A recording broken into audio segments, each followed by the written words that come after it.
Colby Jones out of Xavier, who is he's kind of a guy that's been not connected with the Kings, I guess. I mean, he might have done a workout with Sacramento, but in terms of like pretty good defender, high IQ, solid 3-point shooter with catch and shoot upside, seems like a hard worker and could possibly be a rotational guy as a rookie.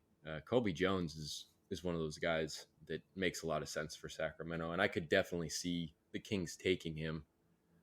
But it's also, and I guess you're just going to get into this discussion whenever it's like, who else is going to be on the board? You're probably going to hear me say that a bunch of times here, but Colby Jones, 6'5", not positionally big, but in terms of a guy that works hard, again, has a great feel for the game. He's a good processor. He can play make, but probably more likely in the NBA, especially as a rookie, being off ball. I think he shot about 38% in his previous year at Xavier, and he's got all the projections as a floor spacing catch and shoot fella. And it's like also one of those guys where you start looking at the weaknesses.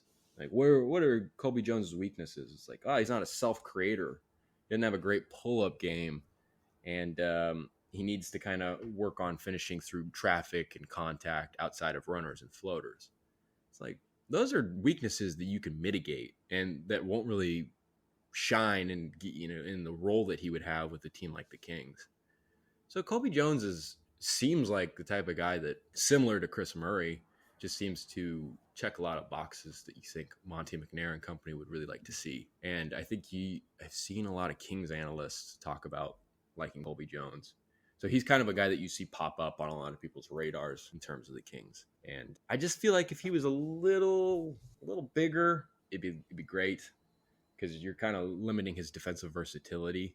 But that's a guy that I think you can mold into a really good NBA player. And he's not far off from that coming out of the draft, I think. Also on Colby Jones, he's like another guy that has familiarity with some actions that they run in the NBA, including the dribble handoff, I guess obviously it's not like the Kings are the only team that uses the dribble handoff, but it's one of those things that after a season of watching the Kings, watching how Domantas Sabonis can help set up for so many different guys and whatnot, it's a good thing to know that he'll be able to fit in. And again, a guy that's high IQ and has a good ability to process and have a good feel for the game.